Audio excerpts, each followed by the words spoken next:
baby. So I just titled the show Motherfucking Thursday, I think, or it's like Thursday, baby, something like that, right? So tonight, I got two very special guests. As Kayla and I were talking, we go back to when the show first started in 2019. And Yep. my very dear friend and roommate JoJo is on tonight. What's up, guys? So nice to see you. Both of you. I haven't seen either one of you guys in a long time. No. I keep hinting, hey, come over and visit, but you never do. So, I know. Now I'm back in the somebody's working all the time. So I know it sucks. But it's my working season, right? So I got to soak it up while I got it, right?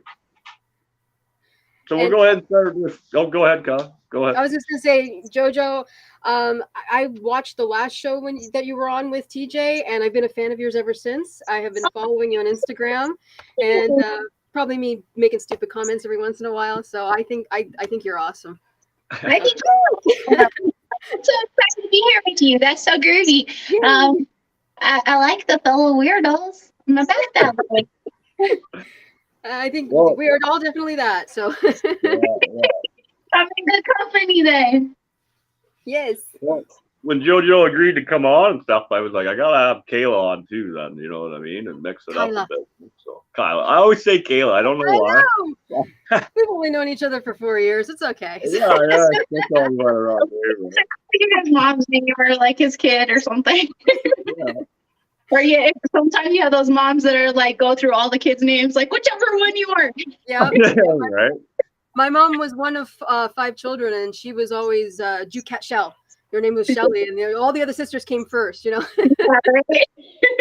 That one, the one I'm pointing at. You rock. Okay, like. Yeah, you have the look while she's pointing. You're in shit regardless, right? So let's get right into it about the magazine. What's going on? Me? We did the photo shoot. You did all those guitar players. It's not so much a magazine. I'm trying to make a book, actually. I haven't really been telling too many people because it's one of those. If I tell people, it'll flop. So I haven't been saying anything. Manifest it. Just think it, see it, talk about it. It's going to be amazing. What are you putting in it? Is it all of your photography work or? Yeah, it's some photography. A specific section of my photography. Basically, it's going to be people with their guitars. Special guitars, whether it's bassist or lead guitar or rhythm guitar, acoustics, doesn't matter. Basically how it started was I have actually I took the picture behind TJ. I took that picture and another picture of my friend, another friend. And I liked them so much that I hung them up on the wall and showed it to my friend and said, look, I was just joking around going, this is the start of my guitar wall. And he goes, sounds like a good idea for a book, a photography book. And it bloomed from there. And it just was like, okay, now I'm the weirdo introvert type and people scare the shit out of me. So it was the fact I had to get out of my shell and actually contact people and say, I'm a broke photographer. I can't pay you anything, but this is my agenda of what I want to do. Do you want to do it? And everybody was like, absolutely. They're like, free photo shoot, no problem. So that's right. So you had a bunch of people come together and collaborate just for the fun of it. Yeah. So I got some bassist guitarists, and I did in-house sessions with them. And some of them I went to because now we're allowed to go and have shows again. I've been going to some shows trying to get pictures of them performing and just getting the passion on their face as they play. I like the passion that guitarists have. I think all musicians, they're very dedicated to their art. Well, all artists are dedicated to their art, but there's something about a guitarist when they play. It's like a singer. It's very passionate. It's sexual. It's exciting. And I wanted to capture that with my camera, and I hope I did that. And then also in that book, I'm going to be adding lyrics that I've written about music and guitarists and stuff like that. I didn't know that. We talked a lot about how you're going to put it together and how to do it and stuff. I didn't know you were going to add in your own stuff. I'm adding lyrics. I've been writing lyrics specifically about music and throwing them in there as well. Yeah. That has all the art elements then. A little bit of you, a little bit of your peeps. I dig it. The collaborative efforts are always really fun to see how that evolves into this like living, breathing thing whenever you've got a group with that like mind. It's very groovy. So and I've got pictures of TJ. I've got other plans for TJ if we ever can collaborate again together. Yeah. And I got pictures. I mean, everybody from one guy, he was like in a Christian faith folk group. And he's also an actor, so I dressed him up as a film noir kind of character. And then I've got this other girl, she's kind of crazy, and she dressed up in a Catwoman suit, you know, and they've just all got their guitars and how much they love their guitars. So it doesn't sound that much, but to me, it's been a passionate progress for me, and I really have enjoyed it. I've told you about it since we first met, you know, like. Coming out of your show, I know when we first met, I drove down to see you that day to Hamilton, right? Yep. You were nervous as fuck. But here we are 4 years later, you know what I mean? Exactly. You tolerated me that day, so here we go. So let's give some shout outs. We got Hollywood. Don is watching. Old Adam there. That's a buddy of mine. If fucking Don's watching, man. Hello. Sure Tammy and them are too. It doesn't show me all the comments at once, right? It's weird. But let's get into a little bit about you there, Jojo. So tell us a little bit about what you do and we'll go from there. Oh, you know, thrilling, killing, chilling. No, I'm kidding. I have all projects going right now. I'm coming off of a recovery stint, so I've been building up my strength again and trying to get back in with all my routines. I'm going to be leaving this summer with the Great American Sideshow, and then hopefully in October I'll be doing the Coffin Kitten Freak Show at Quasi for their carnival. So that's kind of the plan, and on there I'm just picking up gigs here and there with the like-minded weirdos. So yeah, I'm excited to be on with you again, though. It's been a wild year, man. I'm glad we're kind of plaguing.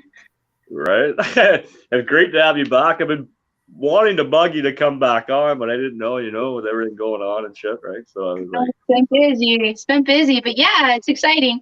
Just it's trying to find new ways to do the things I do and add a little spice to it. So that's been the goals lately.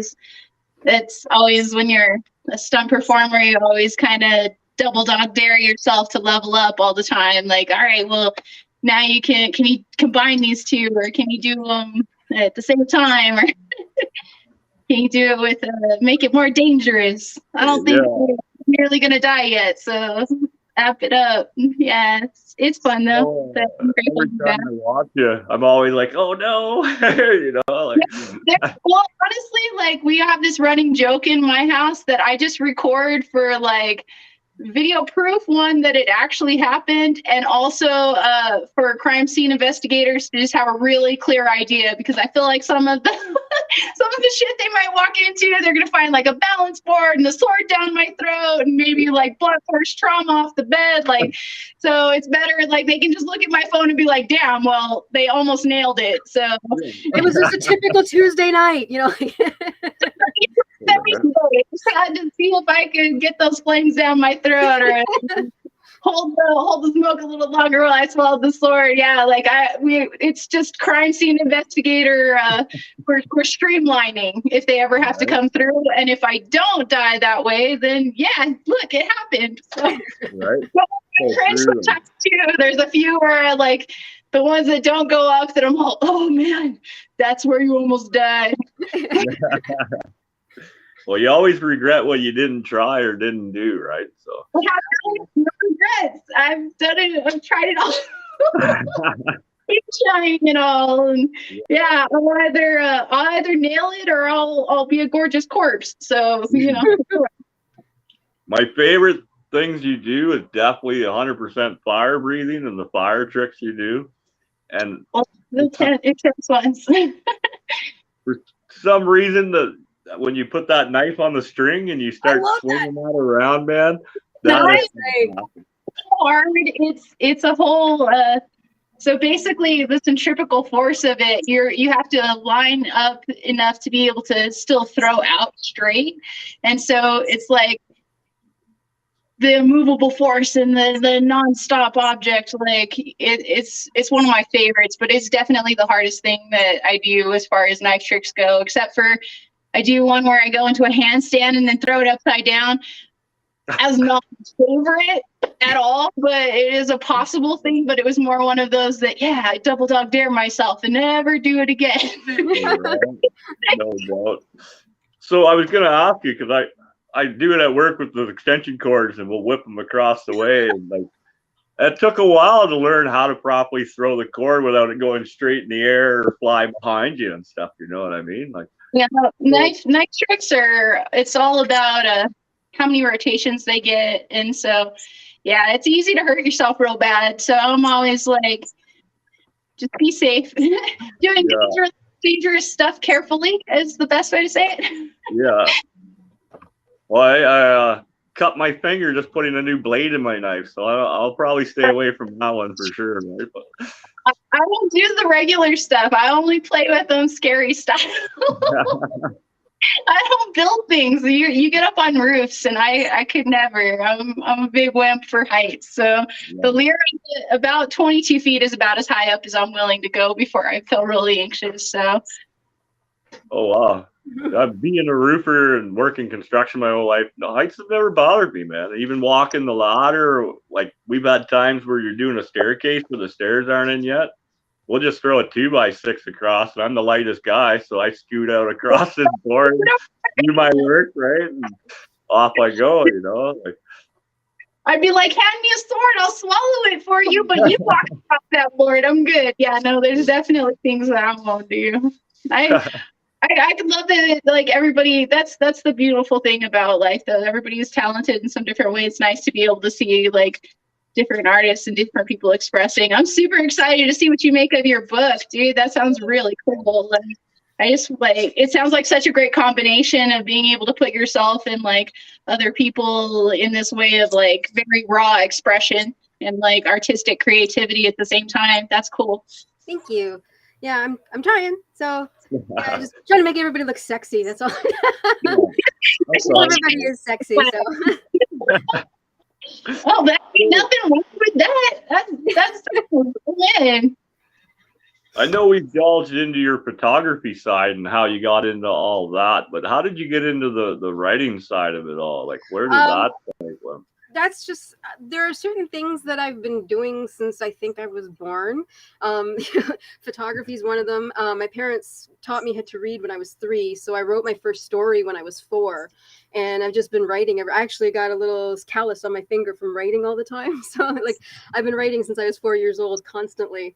And it just turned into poetry when I was about 10 years old, started writing poetry, and it went from there. And I've been writing songs, and with one of my friends, I've been recording and writing. Well, he's been writing the music, and I've been writing the lyrics for the stuff, and I've been singing and acting and singing. And basically anything artistic that gets you no money, that's what I do. So You've been in Broadway shows. Oh, go ahead. Oh. Starving artists. We starving out here. artists, that's for sure. Yeah. That karma, man, that karma bank, it's in there, and you're just living. When you're living your truth, I feel like money just doesn't. You can't even put price tags on it. Exactly. Like I had, and I've been criticized for this several times. I went through a very bad period between 2014, 2019, where a lot of family members that I truly love passed away. My mother passed away in 2017, and everything was just going downhill. And I'm going to actually publicly announce this. I never have before, but I was seriously considering checking out in 2017. I was standing in front of a highway waiting for a truck to go in front of. That's how bad it was for me. And I think my mom kicked my ass spiritually, and you can't do this. And I went through a big metamorphosis and lost a lot of weight and quit the job that was killing me. Like, it was like, you can stay with this job and pay your bills and stuff, or you can live a life that you want to live. And I had the option of being able to do that. So I quit the job that was killing my soul. I made sure I was debt free, and then I quit the job. So, and I am a starving artist. I'm completely broke, but I'm happier than I've ever been in my life. I lost 170 pounds, and I'm, doing my photography, and I'm acting when I want, and I do the YouTube stuff for, because I want to, and Oh, dude, I just want the money to roll in now. So I just want to tell you, like, I recognize like that struggle, and I really appreciate that you've made healthier choices. And I'm just super proud of you for taking control of a situation and like really owning your place in your world. Like, what a beautiful success story, dude. That like mad love. That takes a big person to pull that off. So cheers to you. thank you. Oh, I'm not used to compliments. Thank you. Yeah, absolutely. That comes up, I don't know if it's just art in general. We always seem to be disturbed in some way. The mental health of what we do and how it pulls you through those times. Like, it just goes to show how important your music or your stunts or your writing or your photography truly is, you know? I agree. One of my favorite things is walking through a cemetery taking pictures. So I mean, people look at that and they think I'm macabre, and it's just like, well, it makes me happy. Good for the soul.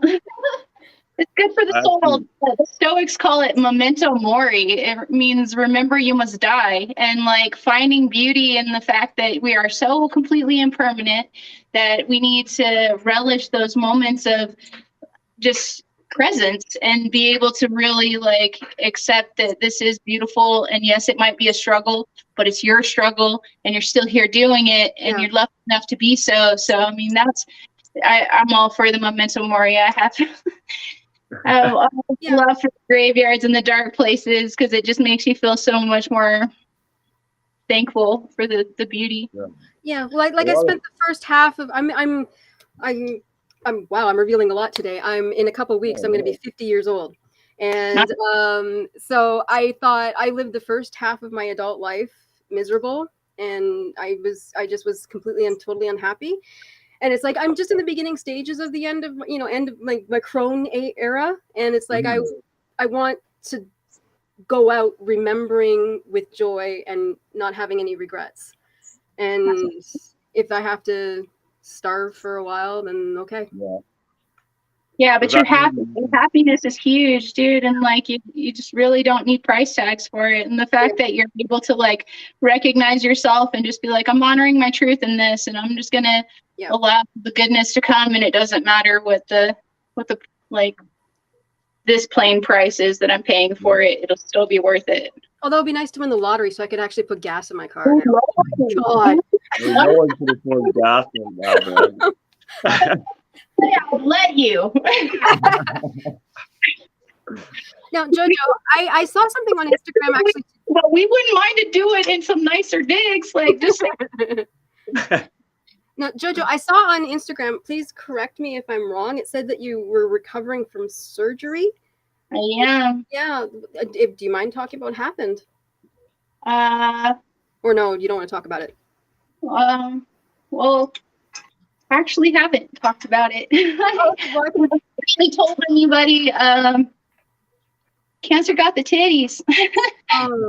So I had pretty large sections removed. I had a double partial mastectomy done. And I didn't really talk about it. I didn't really want to give it any power. I didn't really want to motivate anything around it, or to like even acknowledge that I was going through it until it was over and done with, because I just feel like, fear of a name increases fear of the thing itself. If I can Harry Potter for just a sec, I'm not big into believing that it's, things are out of my control. So it was just about staying motivated and positive and just getting through it. But it put me out for about 10 weeks. And unfortunately we have an animal rescue, so it put a huge bind on us, because we're also going to have to move so our landlord can move back in. So it all just kind of happened at once. And I don't know, it was kind of this weird, profound moment where they were like, after we do the surgery, there's a really good chance that you've got about a 30% chance of ever getting your range of motion back. And that destroyed me as an artist. Like, it really broke my heart completely in two. And so like just sitting down for the 12 weeks and being like, just wait. As soon as I can lift things again, I'm going to get strong again. Again. I just kept telling myself that. And so little by little, these ones that are really heavy core things, or even the first time I was able to lift my arm back over my head to swallow the sword, because for several weeks I couldn't lift my arm at all. And so now, like, being able to lift up like this, that's awesome. Yeah. So I'm just really grateful at this point, and just trying to stay really positive and to really dive back into getting strong again, because there's a lot of my stunts that it just takes a lot of physical strength to be able to do them. So yeah. Well, I would think No, it'd be like a muscle right around the core area. You just have to keep, I would assume you just keep working the muscle gradually, and then it just gets stronger with time, I would assume. You know? Yeah, so we cut into a bit of tendon and stuff, and so we went pretty deep to get everything out, and so it was just it wasn't my favorite. No, I'm like, yeah. It's a hard recovery, but I am, and I have all but like the last. There's probably like 4 things I can't do yet. My walking globe, I can't get off of it. It kind of got humbled the other day. I climbed up, and then I got real bad in pain, and I didn't get off the ball fast enough, and I ate shit so hard. And so I was like, maybe I wait a few more weeks on that one. Yeah. Well, I mean, the post that I saw this on, I mean, you were riding a unicycle, and you were throwing your knife, so you know. Was hard. That one was hard. I fell several times before that video came off. I was like, just get back up. So like, it's like Kill Bill, where you just sit there and say, wiggle your big toe over and over again. Yeah, man, that's it. And I think that's like TJ said, you know, there's so many times that artists go through things that it's literally your art that keeps you alive. Yeah. I think it's just that purpose that's beyond monetary value, beyond expression. It's just who you are at your core that tells you, like, this is where I belong. You're obviously in your crone stage where you're moving into that embracing that this is where I want to be. This is what I want to be doing. This is what makes me happy. This is what makes me feel fulfilled. And I think that's huge. No matter what adversity you're up against, you just got to always like find what keeps you there. What makes you want to keep trying harder and get back up no matter how many times that you're down. So art is beautiful like that. Music, stunts, whatever it is that brings that spark out. I think it's just paramount. Yep. Yeah, like for me, it was music after all my surgeries and chemos and all the fucking experiments they did on us and stuff, right? Like, it was my music every day on my way to and from chemo. It was music in my ears, right? And when I was there, I liked to sit and talk to the people, because you never knew, like, there was so many of them that never come back to the room. And it's not because they were healed or cured anymore, you know? So I think that's where my love of and my passion of just having conversations with people come from, because you never know how long someone's going to be here, right? Like, so I would take my earphones out once I got in, they'd hook me all up, and I'd just start fucking talking to people, man. Like, what are you in for? You know, how long are you in? Right? Like, I like that one. Who got you a number?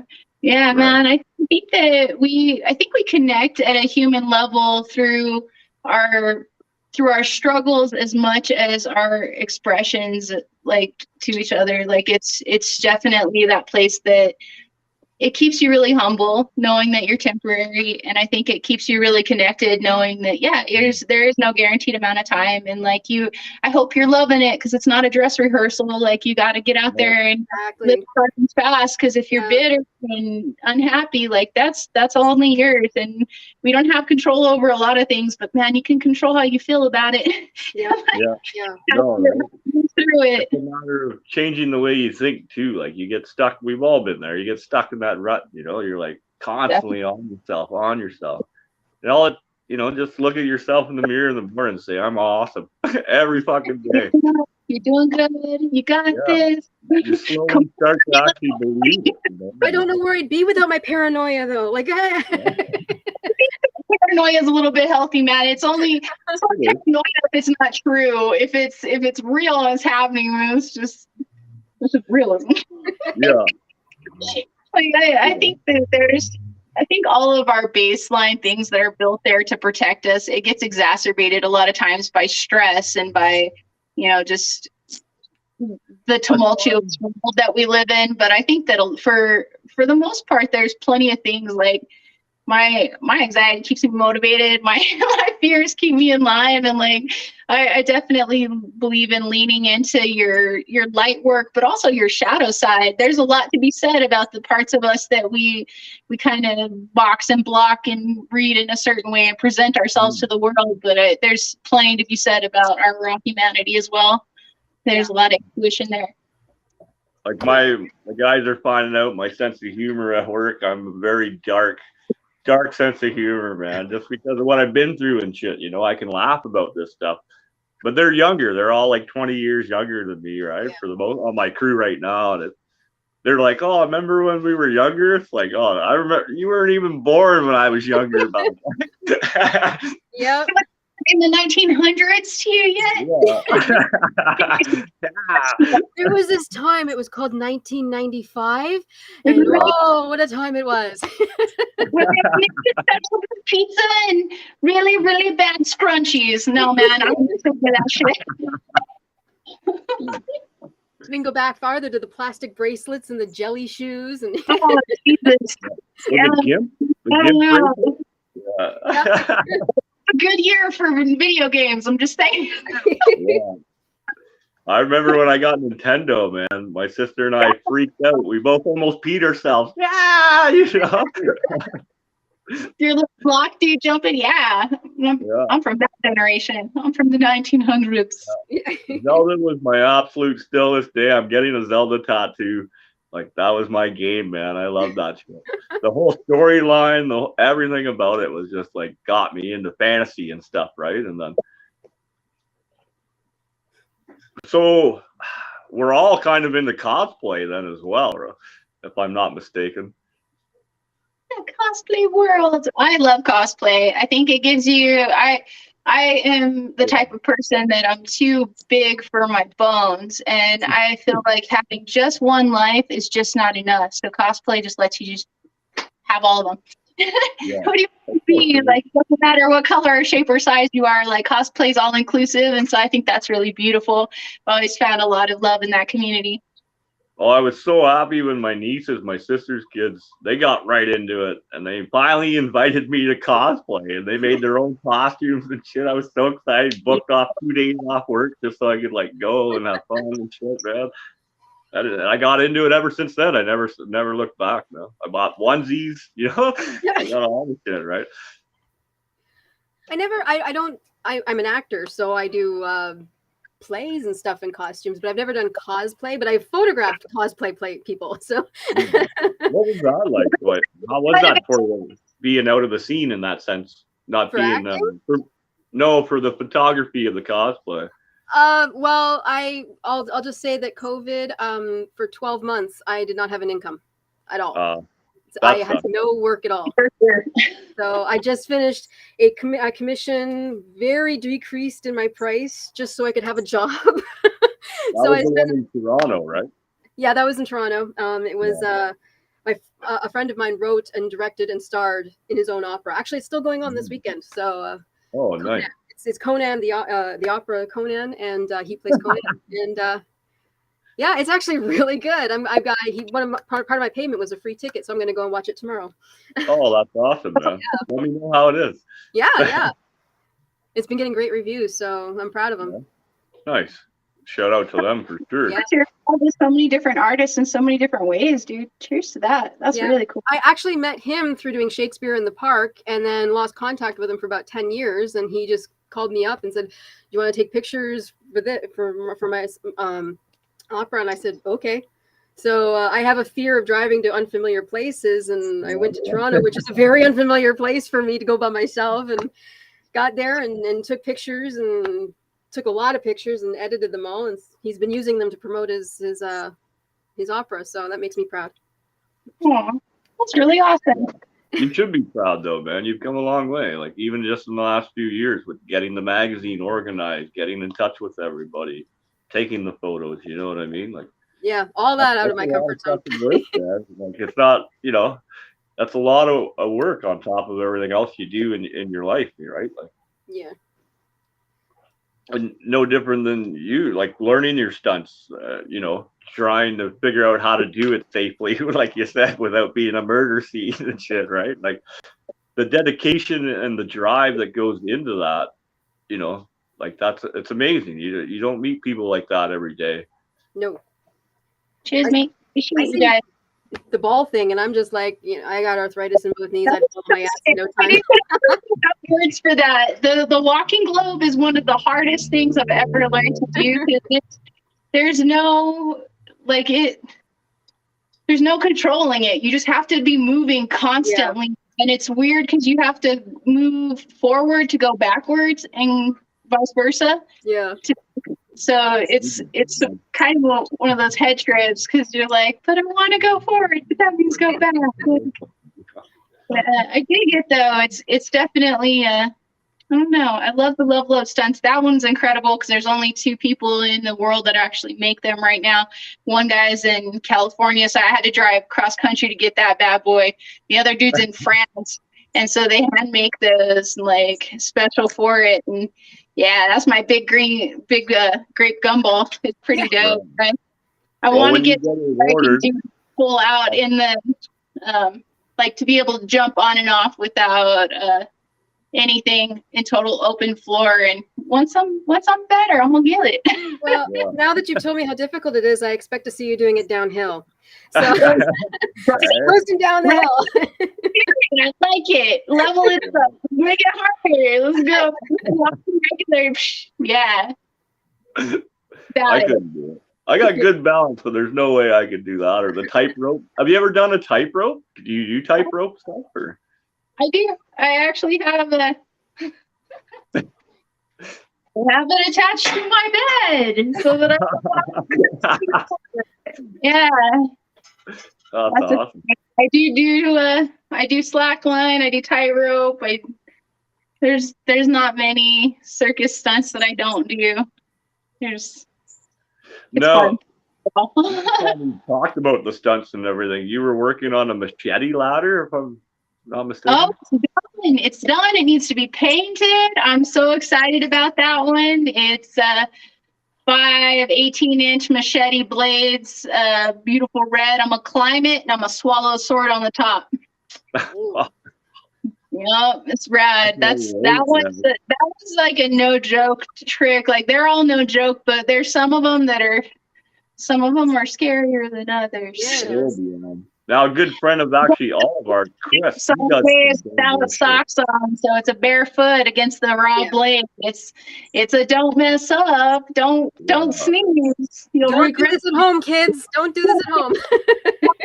You tell everybody is that I myself am strange and unusual, and if they like their current configuration of body parts, they should probably leave this to the professional weirdo because there's the reason that they pay me for it. It's not always good for your health. Yeah. No.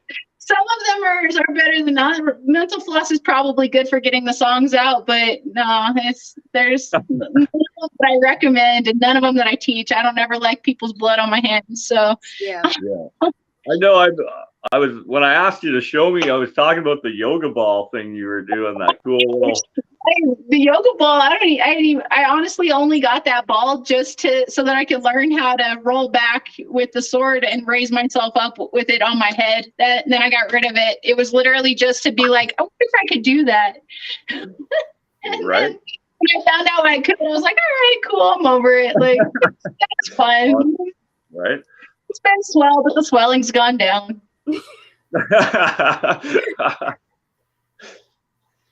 Now, Jojo, is this something that you like?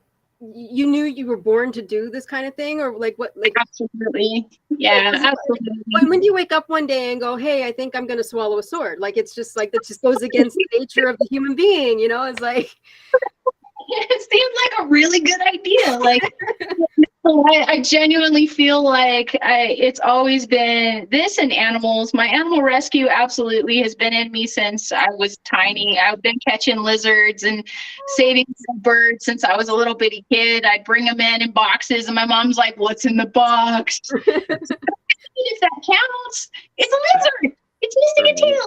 help.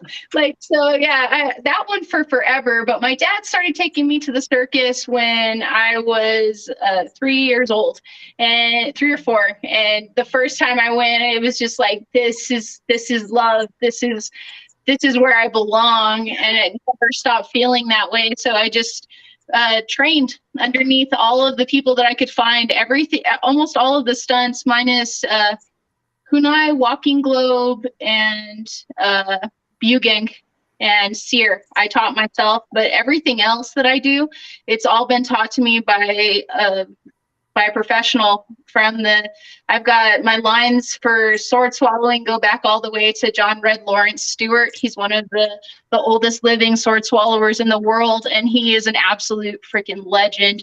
And then Bear Lee, is the man who taught me, and he is outstanding as well. He swallows swords on a unicycle. So it just all the sideshow work, it's all about having the lineage. Like, everything comes from somebody that loved you enough to show you how and to do it the right way, because there's not all of them are, it is within human capabilities, but it's obviously something that you want to know how to do it the right way. Yeah. So, but it's always been there. The wrong way only once, right? Yeah, and then hopefully you had it recorded so CSI knows what happened. No, that's actually kind of fucking interesting and cool that you can't just jump into, oh, I want to do this today. Like, you know those people that just do it all the time. It's not something that anyone can just jump into. You guys are a very select few, almost like magicians in that sense, where you're very careful who you bring in and stuff into that, right? There's definitely heavy lineage and grandfathered in tricks. There's some that if you're not in the industry, you don't know how they work, like if they are like illusion stuff or whatever. So yeah, definitely a lot of magician type level things.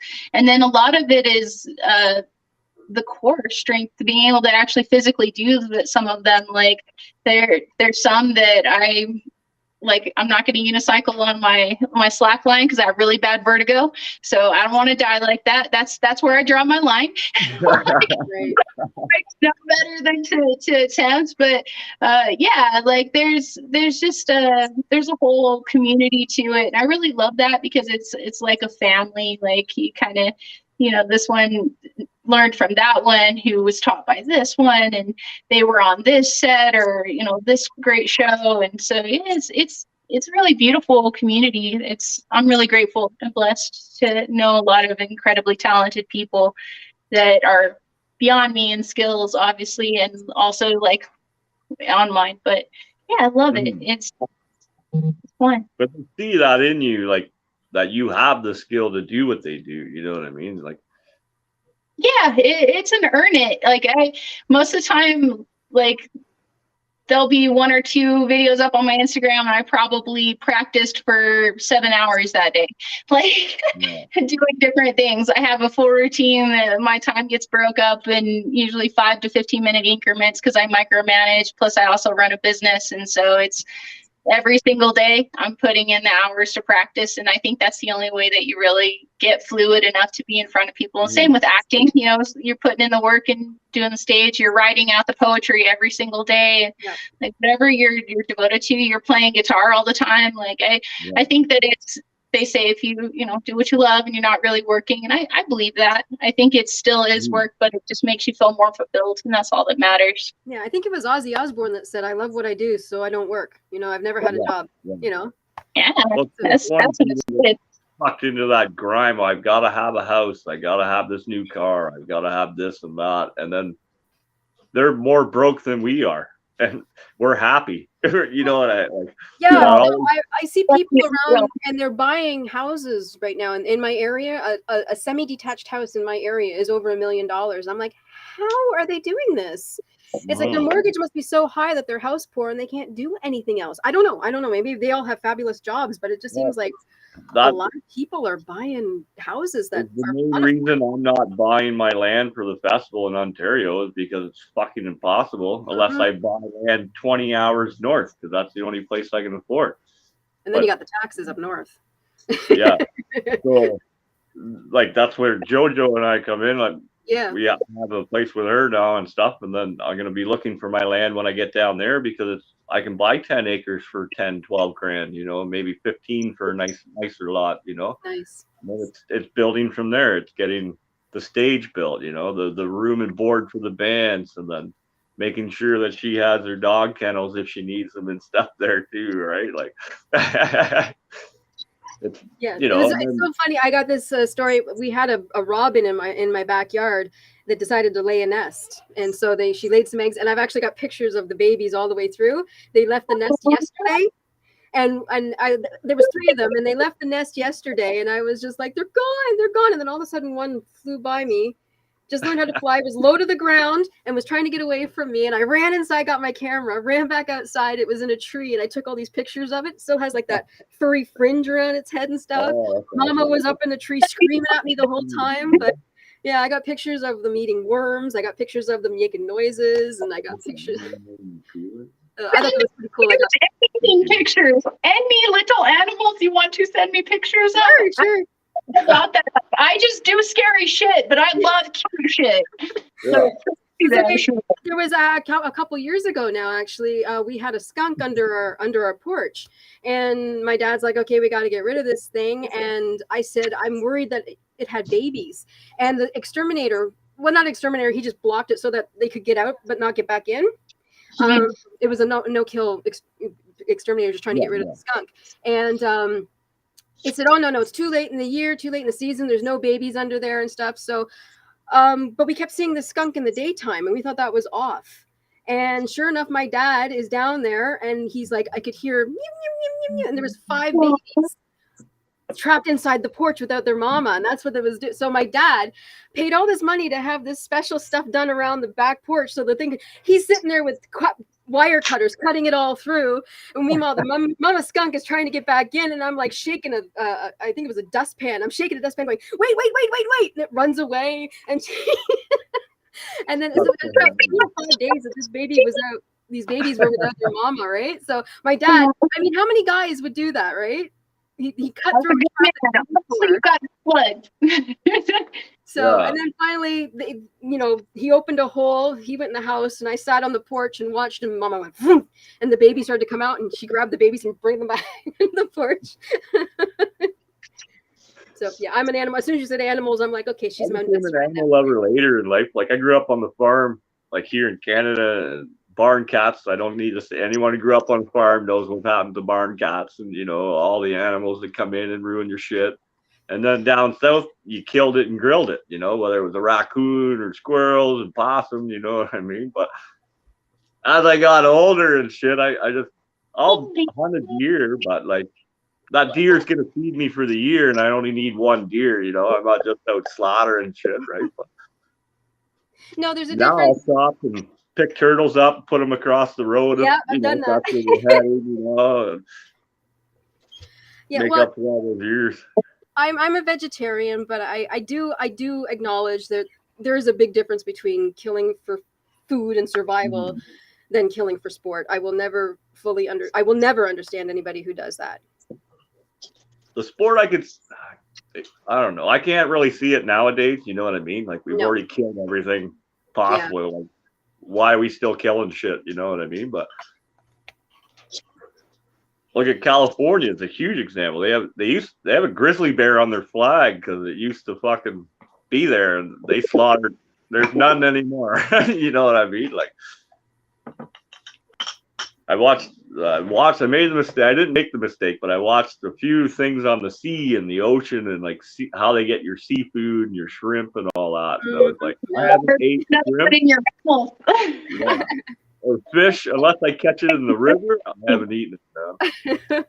No, you want to be scared of fish, you go watch River Monsters for an hour and you'll be like, never mind, I don't even want to eat that anymore. Not your mom's milk. Not your fish, you're not ready. Well, I'm just to put a question up for anybody, I guess. I'm a huge history buff, so I'm huge into the history of acting and the history of photography and things like that. So I just wondered if you guys have the same thing, in your chosen forums, a guitarist from the past that you're obsessed with, or just because it's the only one I can think of, Houdini. I adore Houdini. I actually went to RJ the Magic Man's shop out in New York and like got to put his cuffs on, and Houdini absolutely inspired me to do Straight Jacket. My dad and I used to watch his movies together, and there's so many incredible sideshow performers, especially like early era of it, that it was just a completely different game back when there was still freaks and geeks and that kind of stuff. And so lots of dark side to it, lots of really grimy parts, and I think that kind of adds to the glimmer of it, that it's so gritty. And it's like a mysterious, real raw place to go. You know what I mean? And that. I do confess. It's some good ones. Pleasures is the movie Freaks, 1932 movie Freaks. Love that movie. So wrong. So wrong. Yeah, that's a hardcore one. That is a very, very, very fair representation of what sideshow was back in the day, and I think that it's evolved in a lot of ways, and in a lot of ways it hasn't. It's still very, like, if you're in it, it is dirty, gritty, cutthroat, but it's so worth it. It's beautiful, and it still has that magic and air to it that is very timeless. But yeah, that's a pretty fair representation. It definitely was. It was hard to watch. Yeah. Who's your favorite photographer then? I've got a few. George Hurrell is probably one of my most favorites. He did glamour shots of Hollywood movie stars back in the 1930s and 40s. And that's an era I truly enjoy. I'm a huge Marilyn Monroe fan, huge Vincent Price fan, and they turned me onto movies from the past and love it. So he had a way, he didn't use strobes. He liked using just tungsten lights, and it was absolutely divine. He made people look like smooth skin and gorgeous faces in black and white, and I just love it all. So I think he's probably one of my favorites. And what is that noise? I'm wondering. I thought I was getting a call. I'm like touching my phone vibrating and shit here. Wouldn't be the first time we got a call live on the air. And I'd have to say another photographer I love is Herb Ritz, who we lost sadly in 2000. And he was good enough that Madonna, that was the only photographer, she would go to him. Everybody else had to come to her, but she would go to Herb Ritz. He was fabulous. He did the best male nudes I've ever seen. I would love to emulate his work someday. It's just to be that good would be a phenomenal. Wow. Right? Yeah. Yeah, I'm not much. I couldn't even tell you the name of my guitars right now. But yet I can grab it and play it and shit. Mine was Jim Morris would be mine. Like, as far as inspiration, and especially when I was sick and when they did my surgery and I was stuck in the bed for fucking like 28 days or 30 days, I couldn't get out, hooked to all these machines. They gave me a TV and all that was on was the fucking Doors biography the whole time. Like, I might have been a little high and kind of missed some other shit, but that was there. Every time I opened my eyes, it was Jim Morris. You know what I mean? Yeah, there's no better to do it with than Jim, like, honestly. No, you know, it felt like he was in the room with me sometimes. He'd have me so built on morphine and shit, but I'll never forget that. Even this year at Christmas, he bought me all his unpublished writings and shit like that. And nice. I don't even want to bend the spine on it, but I want to read it so bad, but I don't want to ruin the book, you know? I'm like, oh man, catch-22, right? But, and that's when you read it like this, where you're just like, you know. Yeah. Just open it just a little bit. Then I've got every VHS, a documentary on VHS and all their behind the scenes footage and shit like that. I scored off a big Doors fan back in the day, right? And nice. I don't know. The Doors would be the one, and Motorhead, Lenny from Motorhead, but like, yeah. You gotta love some Ace of Spades. Lenny's a beast. That was the album that got me into metal, man. My buddy bought it for my birthday. And I was in grade 8. You're like, oh, wait, am I in love? Am I supposed to be right? So true, though. Well, then you have something in common with the wrestler Triple H. He loves Motorhead. So Yeah, you're a huge wrestler fan, aren't you? I used to be. I'm not as much as I used to be, but yeah, I was in the wrestling world for a little while there, and What? during Sport, man. Those guys are true athletes. Like as fake as it is, like the fuckery is real. Like the things they have to go through to make hurting someone not actually hurt someone. No, it's the sell, and I actually get really angry and agitated with people who go, "It's fake, it's fake." It's like, yeah, let me tell you what happens when you make the move wrong. I have the surgery scars to prove that when you make the move wrong, it's not good. So, You were a wrestler? for a very brief stint in time, and having to destroy my knee means I wasn't a very good one. But I think that happens to everyone, though. I've heard plenty of like the professionals in that just be like, yeah, I can't use this anymore, or I don't feel that anymore. Like, yeah.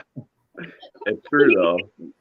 Yeah, man, that's the real struggle, but that's very cool. Yeah, I think that it's like a dance almost, that everybody has to be in the exact place at the exact time for it to flow through really nicely and to look very dramatic without actually causing injury. That's a whole different level of. It was funny, it was a few years ago now, but I was in a play which was about a female wrestler, and my character is kind of like the nemesis of the main character, and we actually got training from professional wrestlers, and they pulled me in the ring and said, "Is there anything you can do?" And I said, "Oh, I can body slam people," because it's all the other person, right? So all I do is I just, you put your hand under their crotch, you put your hand over their shoulder, and all you do is this. They do all the work of the momentum themselves, and then you put them down and you protect their head so they don't hit their head. And then they do the sell where it's all painful and everything. So I did this in front of the director just to say, "Oh yeah, I can do that." And it was like they gave me a 250-pound guy, and I went, boom, boom, and he's like, "Oh my god!" It's like Hogan when he slammed Andre. Because I'm only 4'11". They gave me this huge guy, and I just went boom, boom, like that. But it was just like, it's all the sell. It was all the other guy, and so to me that's the beauty of it. That's centrifugal force, though. Right? Physics, man, science all the way, right? Oh, what's I know Mexico or New Mexico, sorry, is kind of on fire. When I fly home after this next job, like what's the weather gonna be like? It's fine. In Santa Fe, unfortunately, there are so many people that have just lost their homes and all their stuff. It got into the watershed, and so the water's contaminated with ash, and it's really sad. We are currently overwhelmed right now with fire rescue animals that are living with us until they can be relocated back with their families. And so we're just really trying to support the community and do everything we can to help out the people that are struggling and that are displaced or homeless or it's scary. There's a lot to just be said about being super safe. Like, I think some of them were prescribed burns, but we also had some stuff get out of hand with other situations. So I think people just need to always be like respectful of like how fragile our ecosystem is and how much we need to really support one another when things get hard, because it is definitely we're not the first ones obviously to be affected by it, but the desert and fires, that's just kind of go hand in hand. But our air quality is not super great right now, but they're trying to get it under control. So hopefully they can get people back out there and we can start raising some money to get them rehomed and set back up. Yeah, because I know last year we were up in Thunder Bay when I went down with another company, subcontracted how I ended up with the company I'm with now, actually. But all of northern Ontario was on fire, man. There was days where you couldn't even see the other side of the roof. It was so foggy and stuff. And a couple of guys had problems breathing and shit. It's like, so they ended up evacuating everybody in the north and all the reserves and shit, brought them into where we're in our area, right? And it was like Vegas week, man. Like, people were so rude to all the guys that, like, the town people were so rude to everybody, man. Like, when you go out and you buy your groceries, you're watching them treat these people because they got flown in, their house just burnt, they lost everything, and they're being treated like they're fucking homeless and shit. Like, people spitting on them, and it was That's awesome. definitely an eye opener, especially here in Canada. You wouldn't think Yeah, you'd ever that's see anything like awesome. that, right? But Yeah, we definitely haven't had that. Our community has been extremely supportive of the displaced families, and there's been a huge outpouring of help. The rodeo grounds opened up their spot to have animals sheltered there, and I know a lot of the local places have been offering discounts and stuff to people that are suffering from it. And so I really love Santa Fe, that it's genuinely it's the city different for sure. It's very city, but it feels very homey and country because everyone genuinely tries to be a part of the community. So yeah, we're really blessed like that. We bought a barbecue up there because we were up there for so long, so we weren't eating fast food and garbage. Just started cooking our own food, and then when all the people come in from the fire and stuff, we had some of their elders come up. Thank you, man. Like, we were feeding people. Like, here, you're fucking hungry. They come by. Oh, you hungry, man? We're barbecuing. Come join us. You know what I mean? And that's awesome. it was, I think that's important. Yeah, and for the elders to come and pull us aside and be like, thanks, you know, like that. We really appreciate when we're not even from Thunder. We're from fucking 20 hours away. You know what I mean? Remind me, I'm not going to Thunder Bay. Oh my God. Yeah. They're trying to send me there tomorrow, but it ain't happening. I got stuff to finish here on this site, right? But we'll see. I think it's just general rule. Just be a good person. Help out when you can. Always try to help. You know, you never know when the tables are going to be turned, and you're the one that needs the help, right? So I've been there on the street asking for smokes and food. You know, I get a sandwich, buy me a donut, something. You know what I mean? So I don't mind giving people a pack of smokes if I have some, you know, or here's some fucking food. Here, have a cold beer, man. You know, like the simple things in life that you appreciate when you don't. Like I was when I went to Toronto actually, and the parking lot that was on Google Earth that I went to go park at did not exist anymore when I got there. It was all boarded up and everything, and I'm like, I don't know where I am, and I got to find another parking lot. And then I found one, but I don't have a credit card, and I didn't have money. I only had my debit card, and they didn't take that. They only took credit. And I was like, oh my God, what am I going to do? What am I going to do? So I ended up in a parking lot of a store, and I just went in to ask them, can you give me change? And I explained the situation. I said, I'm from Hamilton, and I don't know this area, and blah, blah, blah, parking and stuff. And they said, you can park here. We'll give you a parking pass for nothing. I was like, I love when the universe is just kind. Yeah. You're not expecting it. Toronto is impossible. Yeah, I think karma is beautiful. Some people are like, "Oh, karma's a bitch." I'm like, "Yeah, if you're a bitch, like if you back up on yourself that's what you deserve, then for sure." Mm-hmm. But I've seen so many times in my life where I'm just like, "Whoa, that was like kindness out of nowhere. That's beautiful." Yeah. So I love to always just like put that back out there because I think that it just needs to keep circulating. Gotta keep that love going. Mm-hmm. It's true though. Like if someone's hungry, give them a sandwich, man. Like fuck, you know what I mean? Give them something to eat, man. You know, or here, come sit in my chair for a while, relax. Yeah. I know you've been walking for 30 years. You know what I mean? Have a seat, bud. You know, or I think there's to be said about kindness. You know, you can't say that enough. I'd probably get that tatted on my hand. Just be nice. They get that. Just be nice. Just be nice. Right across my knuckles. Right. Everybody's got like kiss and kill, and he's got be nice. Well, is there anything else we should shoot the shit about? I did kind of want to bring up. We had Nick and Andrew and them on the other night. Big shout out to them. They're going to be coming on and helping us. We're starting another.